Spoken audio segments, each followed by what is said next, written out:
for the Wellesley Alumni in the Arts panel. I'm Maureen McMahon. I am co-chair of the New York Wellesley Friends of Art with Devon Kowski. Welcome to our free members event. Thank you to Amelia for planning this. Quick little background, I have to do my work spiel since I'm hosting here. I am in development here at LMCC, and we are, since we're Lower Manhattan Cultural Council, my elevator speech is we do really three things. We give grants to artists and small arts groups throughout the borough of Manhattan on behalf of the city, the Department of Cultural Affairs, and the state, NYSCA, New York State Council on the Arts.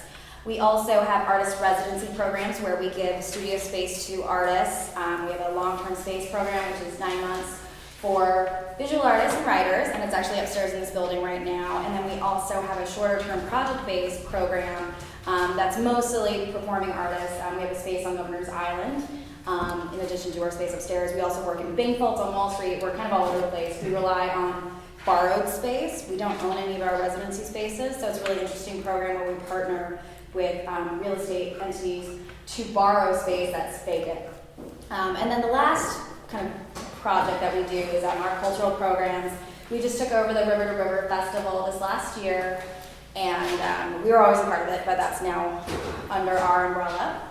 We also have an outdoor sculpture park / performing arts space called Lund Space in Soho, and do other programs such as Access Restricted, which lets you into weird spaces that you wouldn't normally have access to with a lecture around it. For example, we had one at 7 World Trade Center with the architects of the 9/11 memorial, talking about how they were proceeding with that. So that's a quick elevator speech for LMCC, but we're all here tonight for Wellesley, obviously. Thank you for being members of the Friends of Art. Membership supports the College Art Museum, the Davis Museum, including acquisitions, exhibitions, the internship program, which I was a beneficiary of. So thank you, all of you, for helping maintain this amazing program.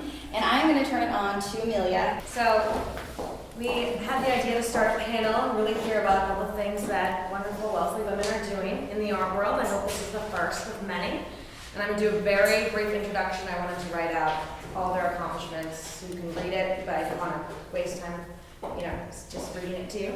And then we're going to jump right in and discuss a little how their Wellesley career impacted, their journey to how they got to where they are today, and maybe what relevance Wellesley has in the art world.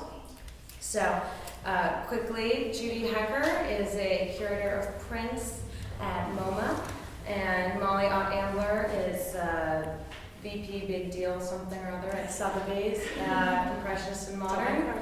Lorraine O'Grady is an artist and critic, and Lisa Varghese is a director at Luhring Augustine Gallery here in New York. So we have the museums, the auction houses, a real, true live artist, and we have a gallery representative here today. So, off the bat, Lorraine, how and when do you know that you wanted to be an artist? Because I know your journey is kind of a winding path. Yeah, Lorraine. I don't think that I I first knew that I wanted to be an artist in order to express who I was at the end of about 5 years of working for the government. After Wellesley. I was in the Bureau of Labor Statistics and the Department of Foreign Labor Affairs, and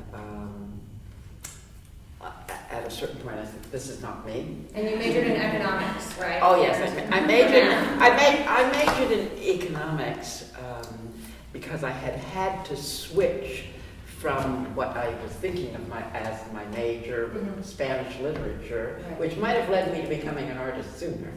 So, but I switched to economics because I had to get very practical, because I had gone to Wellesley from an all-girls school. 5 of us had come from my school, and at the end of the sophomore year, by the end of the sophomore year, 3 of us had gotten pregnant and were gone.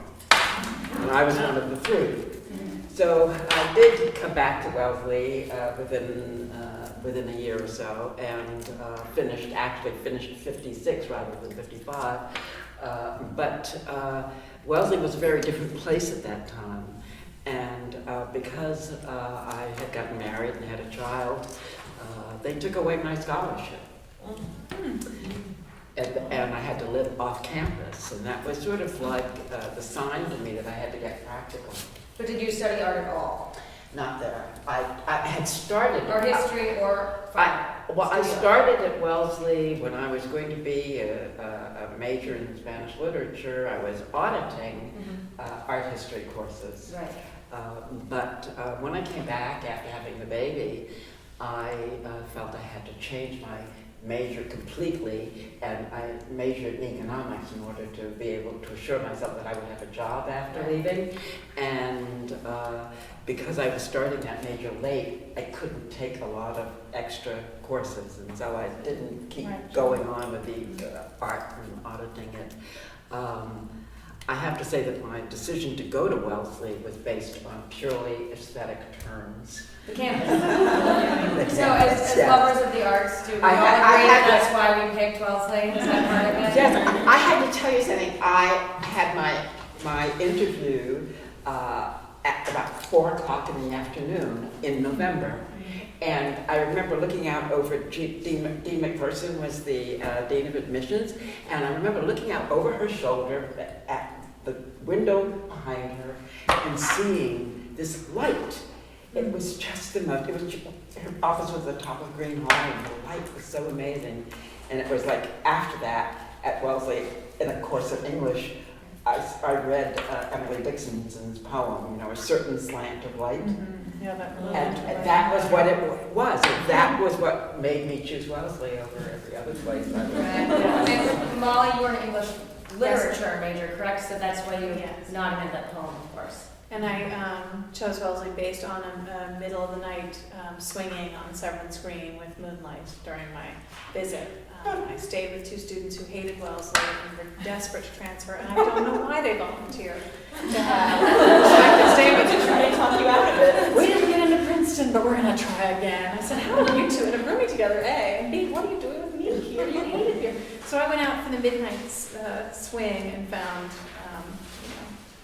that I was overcome by the beauty of the place. So, yeah, it's very helpful. Judy, do you feel the same? How did you choose Wellesley or the arts? I sort of fell into Wellesley a little bit.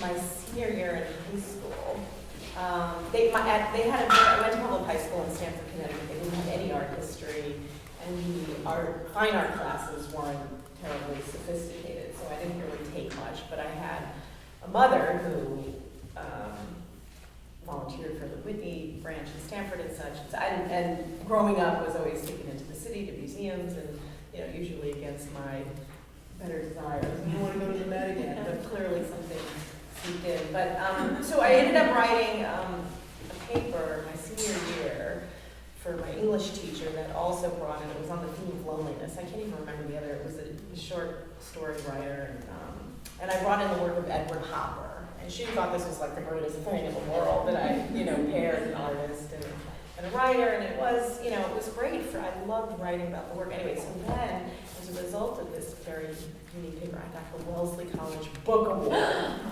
yes. Which of course was, it was a nice thing to get, and I got, I think, a book of an anthology, and then my guidance counselor said to me, let's look a little bit more closely at Wellesley, and I ended up looking at all the 7 sister colleges, but the only one that really felt like it could be a good fit was Wellesley, I think because of its campus, the academics, its proximity to Boston, and then I had this fantastic interview on campus. So, and I knew they had a strong art history department, and I knew I either wanted to major in English or art history, and then ended up immediately going the art history route. I minored in economics because, of course, my roommate was an econ major, and they were all talking about, getting these jobs and making money. I was like, oh my God, maybe I should minor in that. And then I got a C in my first C, ever in life, in Marshall Goldman's macroeconomics class. And I was like, forget it. So I dropped that and just did art history. And then, I don't know how much you want me to go on, but then my first year, which was in 1987, was also Pat Berman's first year, which was a Berman as a teacher, yes, and Annie May's first year as a teacher. She's no longer there. I think she's Yale. No, she's at Barnard. No, where is she? I know she's. So I was like incredibly influenced by, Pat Berman, and so she became my advisor, and then The rest is sort of not quite history, but it was very extremely influential to my career. going forward. So Lisa and I previously discussed that you wanted to work in the art in New York, and you did a little more, I guess, of a practical route, what Lorraine was talking about like what as you were well. saying, I majored in art history in college, and I knew even from high school, I went to a public high school as well, but luckily I was able to study art history there for 2 years, and I fell in love with it, and so I knew I wanted to study it in college. It took me a little while to get to Wellesley. I won't go into that because it's a long story, but senior year came around, and I was looking for jobs in the arts, and I was finding these crazy jobs that were paying like $16,000, $17,000 a year in New York. That's about standard now, except probably adjusted. Yeah. And my parents said, there's no way you're going to survive on that. You need to figure out something else. And so in order to be practical, I applied to the investment banks, and I actually got a job working at Lehman Brothers as an investment banker. I intended to do it for just 2 years as really a way of getting to New York and making a little bit of money.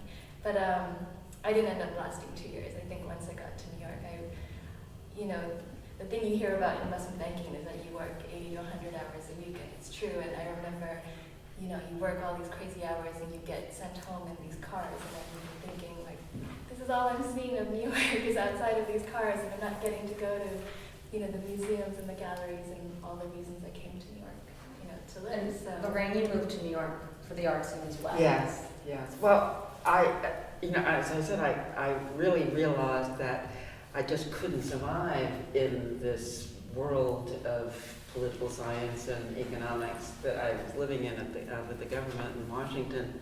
But my first thought was to become a writer, to write the great American novel, and so I had ended up at the Iowa Writers Workshop. It's kind of like one of those things, and but I was never really quite as good at writing a great American novel as I wanted to be. So, so I ended up by doing something that I think a lot of women do, which is I kind of would lose myself in a succession of men, And one of the men I ended up by coming to New York with was a record company executive, and Is this photo of you on your website? yeah, Okay. yeah, That's exciting. and so You should go. in order to just not be his old lady, as they used, that was the term they used. Do you want to say who it is? So old lady, right? I decided I'd better do something on my own to justify being in this world, and so then I became a rock critic. Okay, so I wrote for the Village Voice and Rolling Stone, and at a certain it's a very glamorous life, as you say, lots of chauffeur-driven cars coming around to pick you up and take you to parties and drop you off, and then you go back to your typewriter and you write, and then you get $50, for whatever it is you've written, and then you realize I'm living in a fifth floor walk-up, and and I get to do something other than this. So that at that point, a friend knew I was looking for something and hired me at the School of Visual Arts here in the city to teach in the humanities department. So I was teaching English and literature. And it just so happened that moment was the early 70s, and it was the tail end of a movement called the Conceptual Art Movement, which had actually taken place at the school that I was teaching at. The School of Visual Arts had been, like the amphitheater was there, and there were a lot of events there, but many of the people had been teaching on the faculty there. So there was Lucy Lepard and Vito Aconci and Saul Witt. They'd all been teaching at SVA when they were basically inventing this movement. And I read Lucy Lepard's book, 6 Years in the Dematerialization of the Art Object, the very first year I got there, because I said, I've got to figure out what this environment is, right? It was a strange world, and I wanted to know more about it. And that happened to be the book that I picked up. And when I picked it up, I've told Lucy that I'm sure that I'm the only person who ever read this book from beginning to end. Because if you've ever seen it, it's not the kind of book you read. Right? I read every word of it, and by the time I finished it, I said, oh, this is who I am, because I have thoughts like this all the time. I just didn't know they were art. And It was like reading the story of who you were, but not knowing it was art. yes, exactly. You didn't need to write the novel. I mean, that wasn't a novel. Yeah, right, exactly. So You had to go create. Yeah, Exactly. So that was the moment. And then the person whose career gave me the permission to just announce myself as an artist was Vito Acconci, because I felt he was a poet. He went to the Iowa Writers Workshop. I went to the Iowa Writers Workshop. If he can just say he's a visual artist, I can say I'm a visual artist. So that's what happened. So I want to continue when we're talking about writers as artists and people who study literature. Molly, how did you make the transition then from studying literature to selling fine art objects at auction? Well, I was desperate to be a journalist. That's all I wanted to be. I had a neighborhood newspaper from the time I was 8, and the Hill Drive Monthly, it was called. It came out about twice ever. Sort of optimism at work. But I finally got a great journalism internship one summer, partly through Wellesley, partly through a family friend. So it was ABC Weekend News. David Brinkley was still there, and Cokie Roberts was one of the other people. So, my first day there, I strode into Cokie's office to shake hands and announce myself as a Wellesley gal, and stuck my hand out and knocked over some pencils. So that was, she noticed me. But through that experience, I learned that I am not a big fan of aggressive confrontational moments with the microphone in my hand. I was asked to go to the Naval Academy Dairy and do a segment for a piece, a weekly show called It's Your Money. So the Naval Academy was running this dairy because there had been a typhoid outbreak in 1904. And they produced all their own milk for the cadets because of this terrible outbreak. But of course, the risk of a typhoid outbreak was pretty low by the time I was there in '98. So while I said to the dairyman, "Are you excited to be on TV?" he said, "Listen, Missy, you're going to close my dairy with this little feature." So I was too dumb to understand the meaning of being there as part of NBC News. And indeed, the dairy was shortly thereafter shuttered, so that was sad for all the cows. But it was an important learning experience for me, that I do like writing and I do love interpreting, but I didn't want to be confronting people who weren't happy to see me. So I thought to myself, how can I write about a topic that I love and not be screamed at by dairymen or congressmen, whoever else I met that summer. And my mother was influential on me and had been a docent at the St. Louis Art Museum and always dragged me to museums and galleries and shows whenever we went anywhere. And I read in Mademoiselle magazine that you could tell your parents, I'd like to spend 1 hour in each museum we go to on our next family trip to XYZ. So I unfurled that speech and she said, absolutely not. We'll be there as long as it's appropriate and as long as we need to see everything. So that backfired. But it's true, it sort of sunk in all these places we went together. So I started taking art history junior year and fell in love with it right away, and was really sad I wasn't able to double major, but the Wellesley requirements are such that I made it sort of a minor. And one of my best and most lasting classes was with Dick Armstrong on prints. And we got to look at and analyze prints in the collection. And he would pull them out of those studio boxes and explain how your eye can tell the difference between an etching and an engraving and an aquatint and all those different methods of printmaking. And then we'd have a studio to go with it. So you would learn why an Albrecht door or a woodcut is this spectacular object, and then attempt to make a woodcut yourself and basically cut your thumb open and be done. So that was an extraordinary experience, and I still use those identification techniques that we were taught every day at my job. And I was hired by Sotheby's by Mary Bartow, the head of the print department, because I had that class, and she was a Smithy. So, she said to me, almost no one's ever taken a purely print class. in undergraduate. So that was an exciting prospect as an intern. And in addition, 7 sisters. So that was very helpful to getting my first job at Sotheby's. And then obviously, Judy, you are a print curator now. I worked previously in prints and it was an art form I didn't really know I could love. You know, it's not when you hear about it in like Art 100, 101, you don't talk about Jasper John's numeral prints, you talk about the paintings, you know, but I find them captivating as well. So how did you decide on prints for your curatorial focus? I mean, some of it was happenstance, some of it now looking back and connect the dots, but I do strongly recall also with Dick Wallace. This is pre the new Davis Museum. This is when it was Jewett.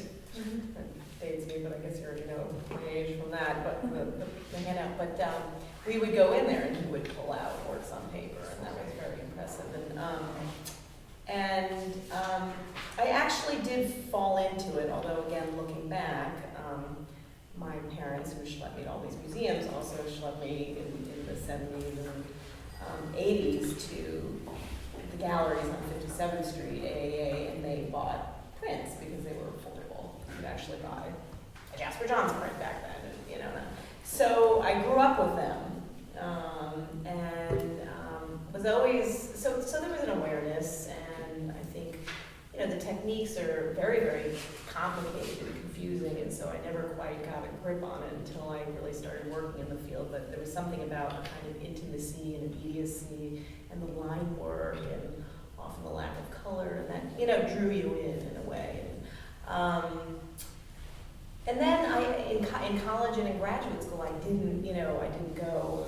There was no program, or I wasn't exposed to a professor that taught the history of printmaking.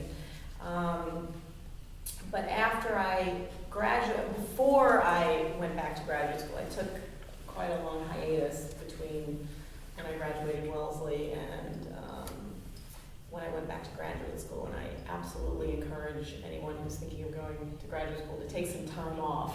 At least you went to graduate school as well. Yeah. I mean, I remember I had friends who were seniors and they were applying, you know, they just finished their honors thesis and they were applying right into PhD programs. And I was like, well, I'm not ready to do this. I want to work and see what's out there. P.S. I think none of those people are actually working in the art world. And here I am working in the art world. But so one of my first jobs, I mean, out of college, today there's such a plethora of incredible museum internship programs. I mean, you know, I would have gone to some of those, but I didn't, and so and then they weren't offered quite in the same way as they are now. But so my first job, so I always interned at galleries. So right out of college, I worked for a gallery, for Robert Miller Gallery, for an unbearable year.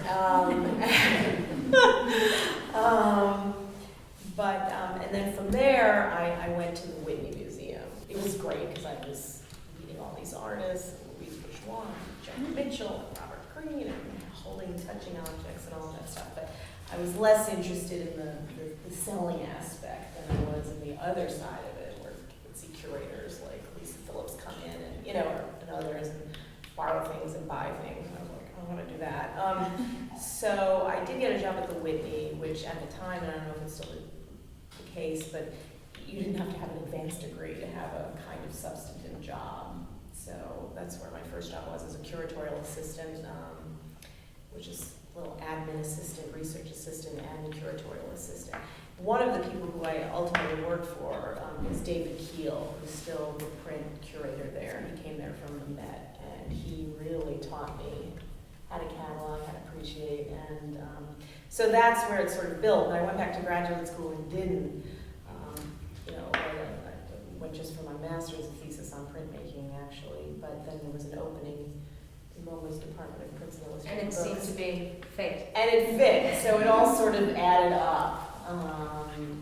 But I will say that I think the work experience outweighed in the end, even, you know, my academic experience. I mean, I was able to sort of check all the boxes and, you know, what I had done. I didn't have a PhD. That was, you know, in a way, I guess, put me at a disadvantage, but I think in the end, and prints are a little bit different than I think painting and sculpture, because it is more object-based and a little bit more about connoisseurship. But I think it was that work experience that I ended up getting by staying longer at the Wiki than I ever planned to, working for David, that ultimately landed me the job at Wellesley. Because you had worked at the Whitney before graduate school. Before graduate school, then I went back to graduate school, then I started the job hunt. I just wanted to second what you said Yeah. about waiting before yes. going to graduate school. In fact, when I was teaching in a graduate school and part of committees selecting prospective entrants, that was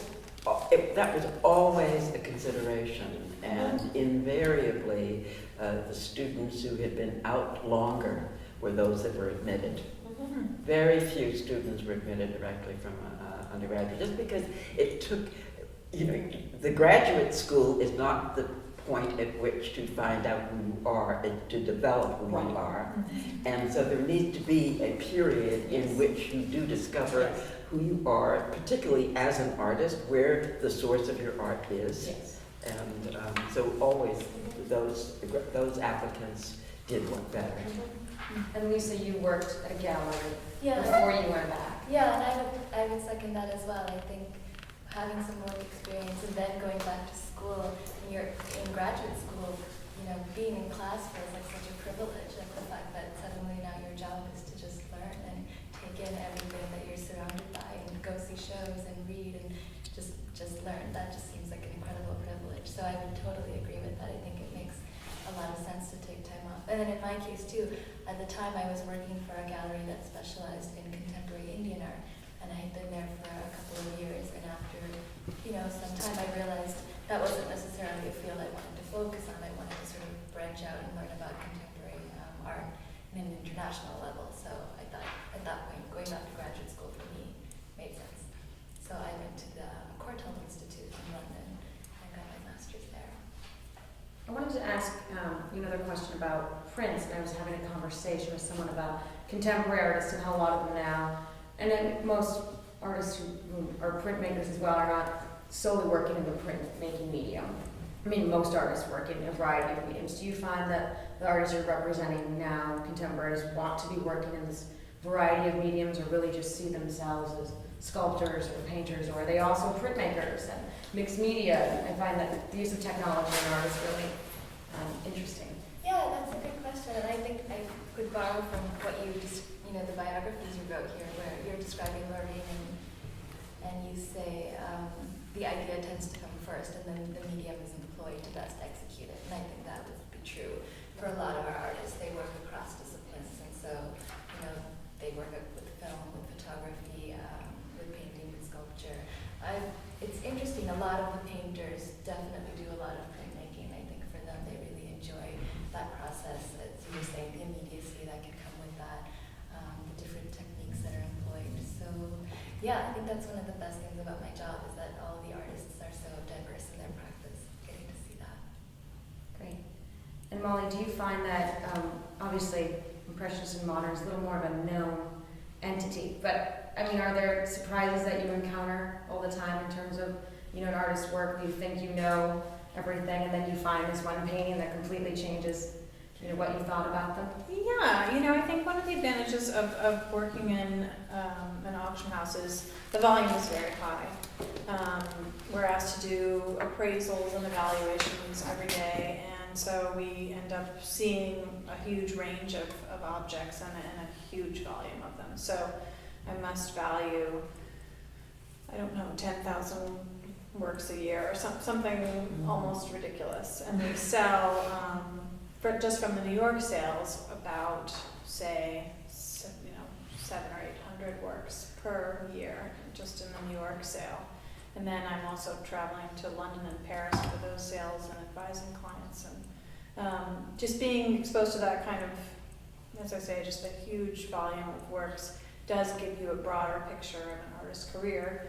And the danger to that is that you focus on the commercial and the market aspect of these artists, and kind of you can get a little bit away from what makes them interesting or what makes them art historically, impactful, and just end up kind of thinking about their place in the marketplace, which is, certainly a more reductive and more boring way to think of art making. I'm sure my But then you do the panel catalog, will agree. the beautiful catalogs, and you write all the essays. And Yes, absolutely. that's, So, I think you kind of bring it all full circle. hopefully. well, we hope. Right, but again, when you write an auction catalog entry, you are presenting your work, from the context of selling it. So I'm constantly having to break the hearts of new catalog writers who come to be, trained in this art and science of catalog writing, and say, your perspective, your art historical opinion may not be, the only thing we need here. We probably You need to want sell it. a quote from an actual authority from a museum or an artist, and you need to sell. So Exactly. yeah, That was one of the first things I learned after having I majored in art history and economics, and we write this big art history paper, and that was the goal in college, is to write a beautiful, long, lovely, thoughtful, genius art history paper, and then graduating and writing for a sales perspective, and you want to write a paragraph, maybe less, to convince someone to buy something, and it's a very different skill set. But I have one more open question, and then we'll do question and answer.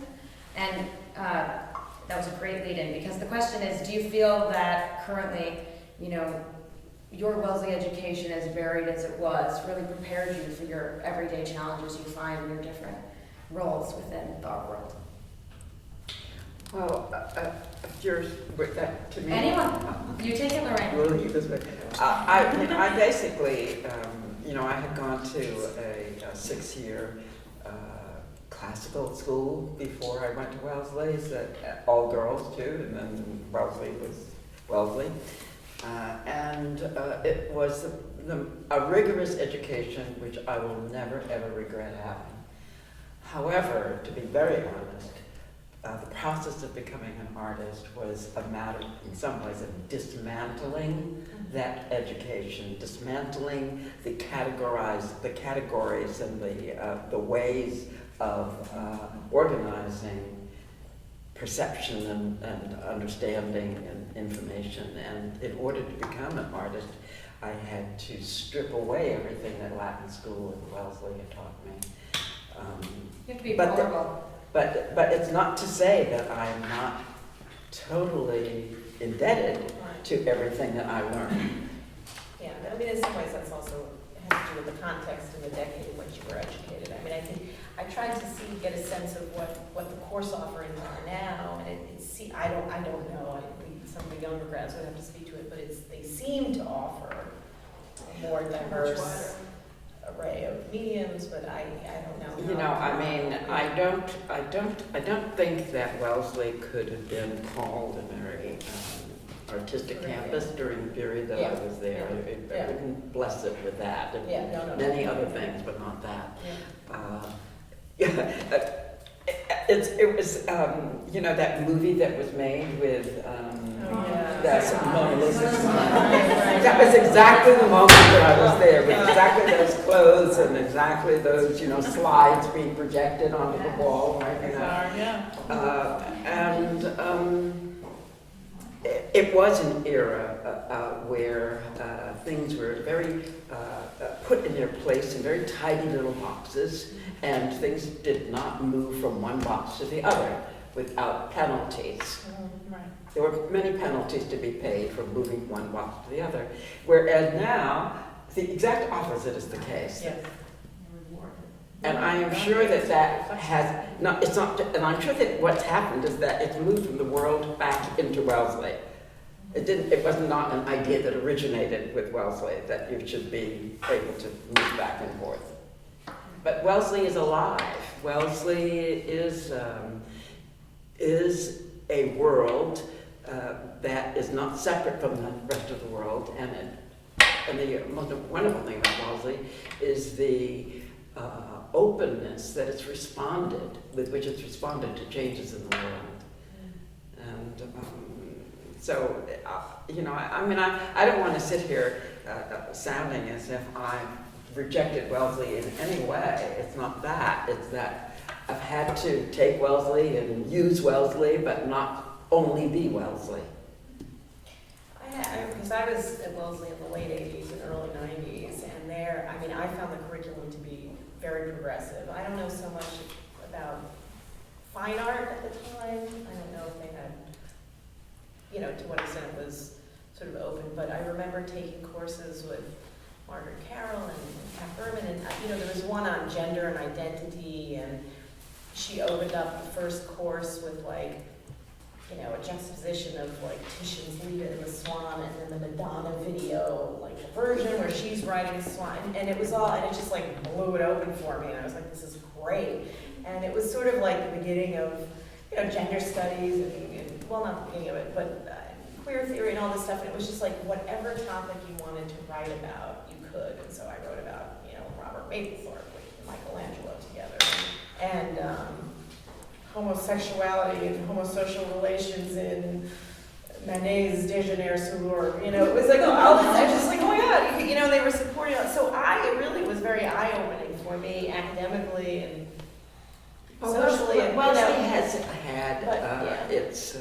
But that was a different decade. I must say that Wellesley has always had pockets of radicality in its instruction, and I don't think that they were quite so radical within the area of what we generally would call culture. But when I was at Wellesley, I think that some of the most amazingly eye-opening attitudes from the professors came in biblical history. Was that still a required course when you went? No. Okay. Biblical history was a required course. Biblical history, so history of... So it was the history of the Bible. It was the most... I mean, every single sophomore, when I was there, had to take biblical history. I think it behaves similarly to the writing 125 requirement now, in that everyone is required to take this one class. But what I went to a panel discussion of Wellesley through the years, what I found so fascinating is every single alum said, I wish they still had this Bible history class. And I didn't really get it at first, like, is this a religion class? Like, who teaches this? How does this work? And essentially it was a class, I think, I obviously was not there, taught by really someone from any department, and it was based on the history of the Bible. And I think really it was not a religious course, not an indoctrination, but something just to teach everyone about this, history that is so much a part of Western Judeo-Christian culture. The very idea that you would have a textbook, and this simply just exploded me, that you would have a textbook with 3 columns,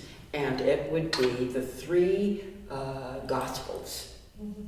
Not the Gospel according to John, but the historical Gospels, Matthew, Mark, and Luke. And that you would have the columns arranged by how each treated a particular incident. Mm-hmm. And so you could see how Christianity was being created by these 3 men in their own image. From their, and it was so extraordinary to think of the Bible as a human creation, and a creation, because each of the 3 Gospels was written at a different moment, and so the men themselves were not just their own individual selves, but the products of their particular moment. And it was just the idea that you could have that kind of distanced view on the received knowledge of the world was so impactful to me that I've always depended on what I learned in biblical history. Not that biblical history matters to me, but that the process of studying it was so important to the way I thought. And I think that's what a lot of alums have said. It wasn't the content, but it was the process. So I think we'll open up to questions. Anyone has one? Yes. I was thinking maybe Lorraine could tell us a little bit about the piece that you had here, which was called in the WAC exhibit. I'm sorry? In the WAC exhibition, what your piece? The piece in the WAC exhibition. Yes. Could you describe what it was? Well, I made my first work of art, public work of art, when I was 45 years old. I'm 77 now, right? So that's literally how long I've been in the art When you're announcing yourself as an artist at the age of 45, you're not like a child, or you're not somebody who's finding a way.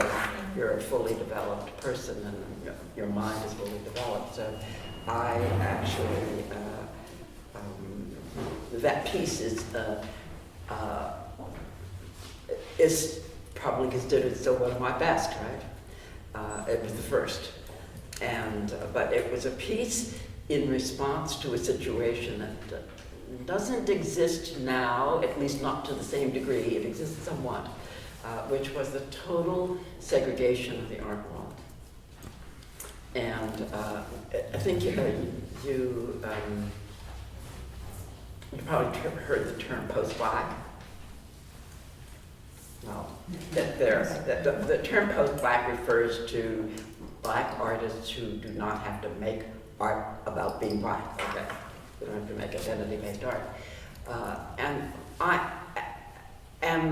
that's a sort of like, you know, we're now there. Now we can do this. And I recently was talking about this piece, and I was saying, you know, my situation is quite a bit different from a lot of the young artists. I was post-black before I was black. I went to Wellesley, and I entered in 51, not in 1968, in 51, where you had to be better than everybody else, you know. And there were six 800 scores in Latin the year I graduated. In the United States, I got one of them. I had a 790 in English and a 780 in math. I didn't have to owe anybody anything. I knew how good I was. Then when I graduated from Wellesley, I sat for what was then the elite examination, the management intern exam, which was more difficult than the foreign service exam. I was the first girl from Wellesley ever to pass it. Wow. 20,000 people sat for it, 250 passed. So it was very easy for me in all of these experiences to feel that being black, I had escaped whatever the implications of blackness were. I certainly thought of myself as quite black. I didn't actually experience the denial of my voice as a voice to be listened to until I entered the art world. And I was coming into the art world partially because I felt that this was the place where I could make my argument, and that this was the pinnacle of the cultural trickle-down theory, and so I very quickly discovered that the financial structure of the art world and the small number of votes that's required to keep a cultural structure in place is so much it's so much fewer in the art world. The control can be so much tighter. In other words, to cast a vote in literature, you only need $25. To cast a vote in art, you need $25,000. And that this world had been constructed in such a way to make everything that I might have to say derivative. Whatever I might say was always of secondary importance. And I do think that this is still somewhat the case, that those who are successful in the terms that the market and the culture have already set.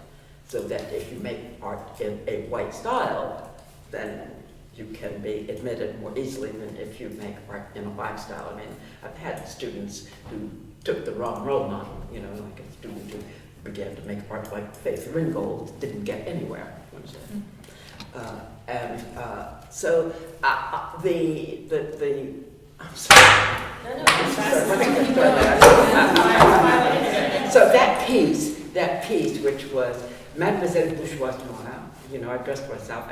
It was done in 1980, and I had graduated in 1955, and so I actually took the 1980 as the 25th anniversary of Mademoiselle Bourgeois being crowned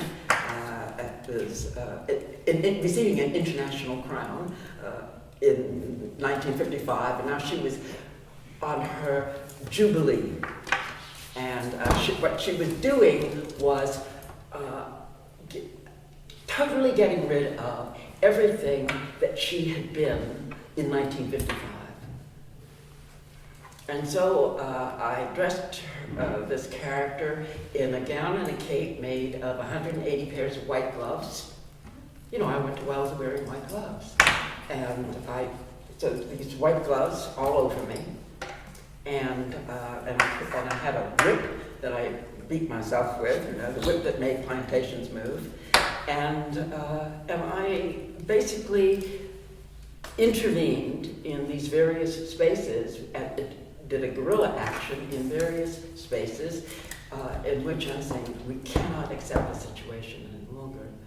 We can't. And this was in 1980, and the art world was totally segregated, absolutely segregated.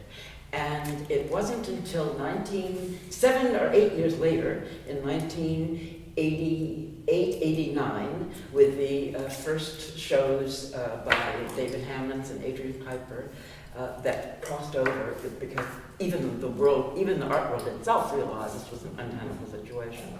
But in 1980, nobody listened to me. Nobody even had the vocabulary to understand what I was talking about. You know, what is this woman, you know, shouting out poems and beating herself everywhere? It took a while. So did you have interpretation from people who interacted with the piece, or did you? Yes, very straight. We were talking about Laura Cottingham, this young woman who was a curator more in the 90s than she is now. There was in 1980, I did this piece, 1981 actually, I did this piece at the New Museum when it was still on 14th Street, part of the New School. And about 8 or 9 years later, no, 10 years later, at WAC, Julia. Yeah. Yeah, WAC, right. I met Laura Cottingham at WAC, right. Okay. So she told me, Laura Cottingham was a young woman originally from Kentucky, and a very important queer theorist and queer curator. But she'd grown up, you know, taking ballet lessons in Kentucky. And she had come to New York that year, 1980-81, and she was at the Whitney Independent Study Program, and she happened to be at that opening that I invaded. And as a young white girl from Kentucky, she had never seen anything like this. She had never seen a black person with agency. And she told me that she was so dumbstruck that she looked all over the art world. And she looked and she looked and she looked for 8, 9 more years before she ever saw that again. But that's, yeah. It was, you know, it took a lot out of me, and it's partially the reason. That and that attitude are partially the reason why it's taken so long for me to be recuperated. As you all know, I've only been recuperated for about 3 or 4 years. But that's why. Fran? Yeah, I'm wondering, this is more directed towards Lisa and Judy, when you're dealing with living artists, you know, where we don't know who's going to be great 100 years from now, whereas Molly has more of that history. How do you decide who to represent or whose work to do an exhibit? How does that work? Well, maybe, do you want to go first, Mrs.? Sure. Sort of. Well, the gallery I work for is owned by 2 gentlemen, Mr. Luhring and Mr. Augustine. So when it comes to who we represent, they tend to make that decision. This gallery has been open for about 25 years. So over those years, they've built up a particular program in terms of the artists they take on and the conceptual rigor they look for in the work. But it really, I think it really just depends on what catches their eye. As they make their travels around the world, they get recommendations from many curators, other dealers, you should do a studio visit with such and such. And, if they find something that's really interesting, and I think they look into the work, and then they also meet the artist, and then also if the artist feels comfortable with the gallery, it's very much a two-way relationship, because you want both parties involved to feel very comfortable, because there is an understanding that you're embarking on a relationship that's hopefully very long-term. I think the owners, whenever they take on an artist, they do hope that it'll be for several years, and there are some artists that we've worked with for 20 years, 25 years. But I think it's really just about what appeals to their individual sensibilities and what maybe fits with the already existing program. I think it's one of the hardest questions to answer, but I think MoMA in particular, unlike some other museums that are more fully focused on just contemporary, I think MoMA, tends to wait a little bit. We give mid-career surveys to artists. I think we wait to see a body of work build with acquisitions before we give an exhibition. I think that's, in some ways, it can be argued both ways. Giving someone an exhibition, is that more important, or putting someone's artwork in the collection? I think it's a little bit of both. Someone who ends up getting an exhibition at MoMA will most likely have a critical mass of work in the collection already. So, collection works. I think now that we're at the Museum of Modern Art, we're trying to be more contemporary than I think we have been in the past. Once we open our new building, the contemporary galleries are on the bottom, and the older galleries are on the 5th floor and 4th floor. I think we try to collect a little bit more of the moment, but it's highly select. And so, how do you decide who to collect and who not to collect? I think there are some mistakes that happen, and I think that's the product of every generation, generation of curators, and that's okay. We're all human, but I think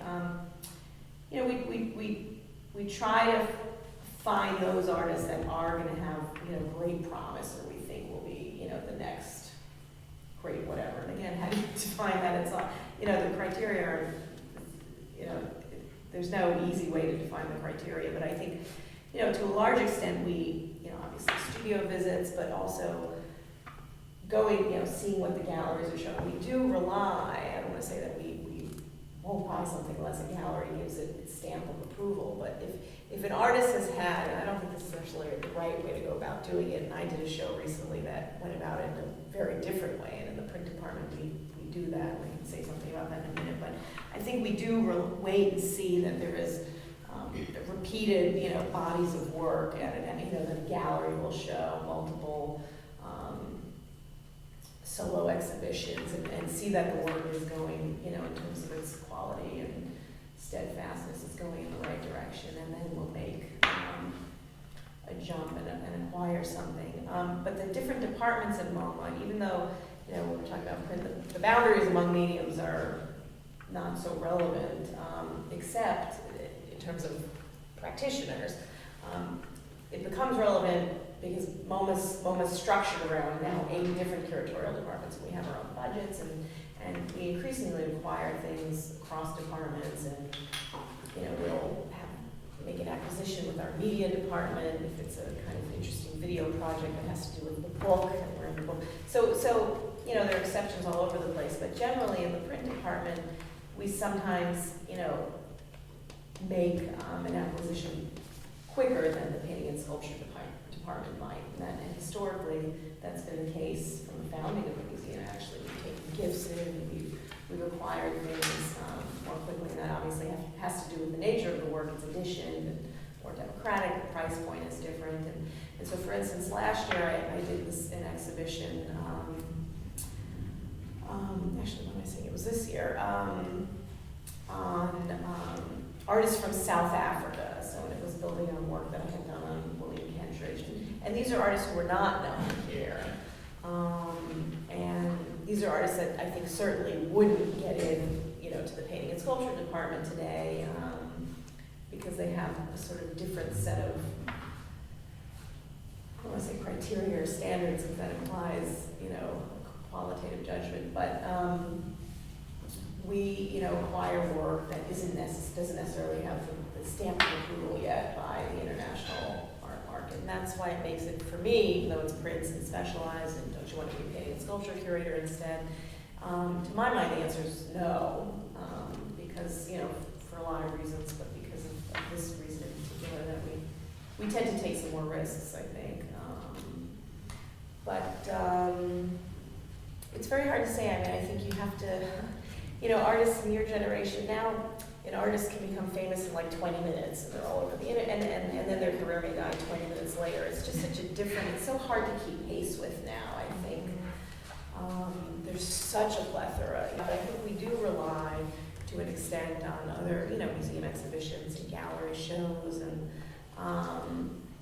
although not that someone has to have representation. So it's, I think today it's really hard. I mean, it's easier to collect when someone's dead. It's so terrible. When an artist is older, you can really look back on their career and identify the works that you want. When it's a work in progress, when it's your work, it's a little bit more subjective. But yeah. All right. This is for anyone, or all of it, everyone on the panel, is the roles of museums, galleries, and dealers today seem to have blurred quite a bit. For instance, Jeff Koons curates a show for the new museum. Auction houses are acting like dealers are acting like auction houses. How do you guys deal with that personally? Well, we have, MoMA's got pretty strict, as most museums do, although, ADA, we follow, we're as sure as we can be that there's no major conflict of interest. We don't ever approach, Sotheby's or galleries, they don't underwrite our shows. We don't. There's some other think museums. about it and talk about it. Oh my gosh, absolutely. We have an enormous, what's it called, not the mission statement, but a code of conduct. And there are very, very strict guidelines that, for instance, someone sitting on our board of trustees can't, go for something at auction, buy that artist if we're looking at it. Obviously we have relationships with our trustees, but, we don't act in any way as advisors. What we do affects the market, I think, but, we do have a series, we used to have a series called Artist Choice, and we are now inviting, in fact, we're working with Ellen Gallagher, and she's helping me kind of co-curate something in the print gallery, and so we do invite artists, we have historically to participate in the curating process, and I think that's incredibly exciting, utterly different types of installations when artists work with a collection than we do. But I think, and this idea, and I think that's something completely positive. We just have very, very clear conflict of interest guidelines that are constantly talked about. As employees, we have to sign. I can't accept a gift from an artist. Nothing like that. And they really come down hard on you with that. I think it was different a generation ago, and there are a lot of curators that have Jasper Johns paintings on their walls. But in terms of, the auction house acting as the dealer, you say more about, the auction houses we rely so heavily on, we buy occasionally at auction. It's not easy because we have to get approval in advance and have to set our, but we do it, and some of the best things and some of the best deals can be had at auction, especially in this climate. But oftentimes I think you do, when something's bought in and not sold, I don't know if it's more, there's flexibility, and you can sometimes go and buy things, but I don't know that that's got any kind of exclusivity. In terms of our role within the art market being flexible and variable, I think that's been true more and more as time goes by. Part of it is just the incredible surge of information that's available for everyone online has made a huge difference. When I started Sotheby's in '96, we would estimate a painting by opening, the Franklin and Pierce price guide. It was a textbook full of prices, and you'd see, okay, woman with umbrella was 16 by 20 inches and sold for $7,000. So what about woman with small dog in her arms? And you look up an image and try to come up with a comp. Now, if you want to price a painting, there's, ArtNet, this amazing website which shows you every work that's been sold in 10 years. It doesn't tell you the condition of a painting, it doesn't tell you the provenance of a painting, there's lots of missing information in those price guides. But it has really cut drastically into the profit of the middleman. So it used to be that people would sort of visit tiny auction houses in Mystic, Connecticut and bring us their $1,000 find. And we would say, I don't know, it must be worth $10,000 to $15,000. And they'd say, okay, well, I can live with that. And then we'd sell it. And nobody would have seen that Mystic, Connecticut price. But now every international dealer and privates as well are going to these websites, these smaller auctions, and it's a much more transparent and instant kind of marketplace. So our role has become, I think, more advisory to clients who are seeking to enter their collections, as this information is just totally overwhelming and available immediately. And I think that adds a level of immediacy to our clients' expectations of What is it that answers. functions as the key evaluative aspect? I mean, a lot of what you're talking about is information that is just there. Right. And evaluating it, what are the sources of evaluation that are the most influential, do you think? For Auction house, for us, auction house records. Yeah, That's how we value That's ours, a but then I don't know. in public kind of So sense. are you saying that we're all suspecting, which is that the market is in fact Yes. determining art historical importance? Yeah, I hope not, but I think that. Well, it does turn Well, out. I It's mean, also to museums, say, in it's terms of all- the role of, expectations as, dealers as auction houses or curators, advising, that sort of thing. I've been interested in talking a little bit with someone in your painting department about deaccession and how it used to be that deaccessioning works of art by museums was considered maybe as sort of slightly suspect practice, and would people be pleased if their donation was being sold? Perhaps not, but it's something that's carefully and rigorously vetted. And now I know MoMA plans to have a big component of their website describing their deaccession choices over the years. Yeah, I was talking to someone about that. And it just seems, transparency is this byword that keeps coming up over and over. Well, just to quickly touch on something from the gallery perspective, I mean, it is a big concern for gallery dealers that auction houses have such a strong presence right now, because one of our biggest responsibilities is to manage the careers of our artists, and in doing that, we try to increase prices in a very slow, considered way. We try to place works. When we sell works, we don't just try to sell them to anyone. We try to place them in the best possible collections, whether that's institutional collections or private collections, just thinking about who will be the best custodians of these works. And then also, obviously, the validation factor of if MoMA acquires work of our artist, that certainly creates a certain kind of validation. But as a lot of you might know, right now, contemporary art market is very strong. There are young artists whose works are only been in the markets maybe 4 or 5 years, and suddenly their works are like 500, 700,000, when a few years ago they were under 100,000. So for us, it's quite alarming to see that. And of course, to a young artist, it could be enticing to maybe bring your work directly to an auction house if you're going to fetch that kind of price.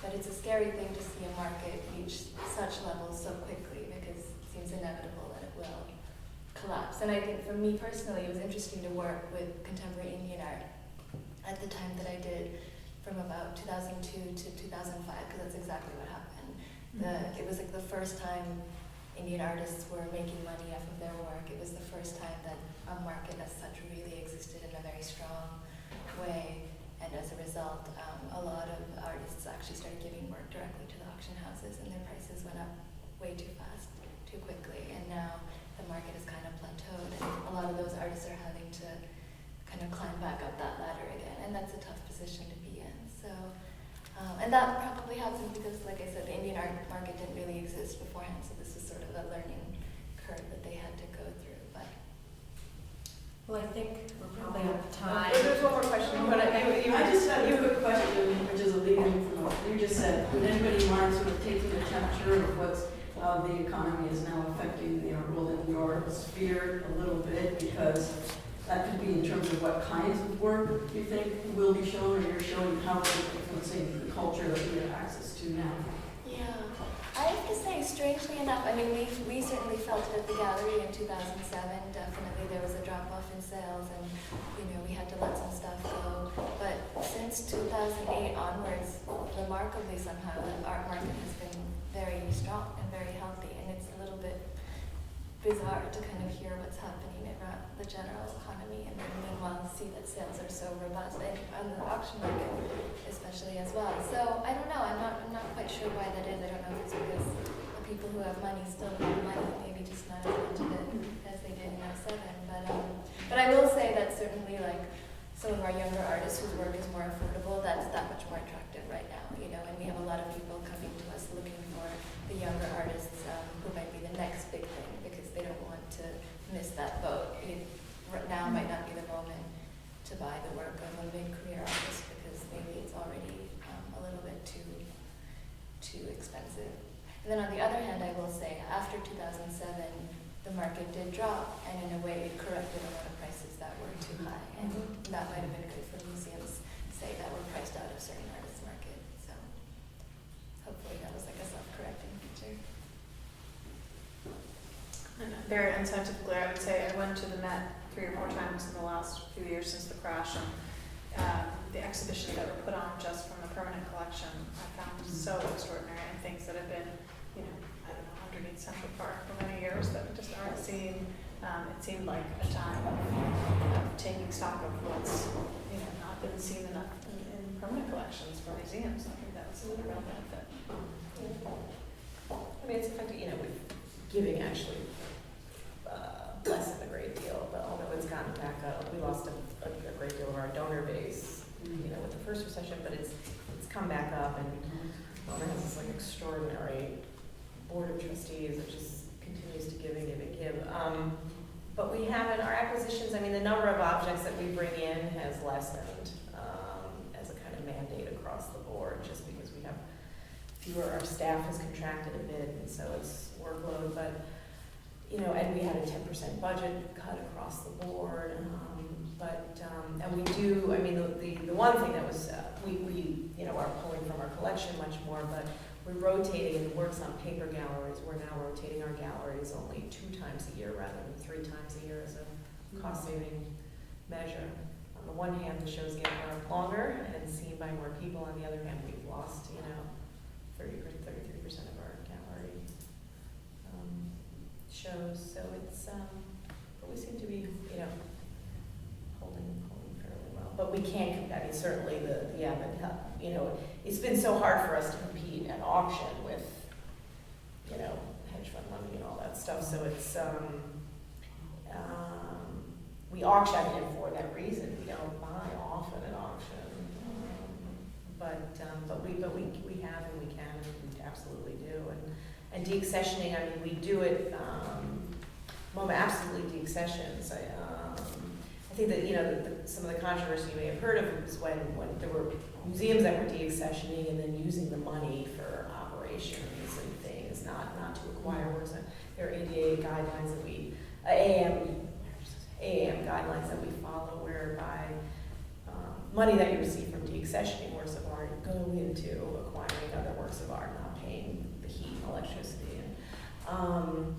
So we actually do. It is a big source of income for us, particularly if painting and sculpture lets go of something. In the print department, we often deaccession, not often, but we have deaccession duplicates that we have if it doesn't teach us something about the process.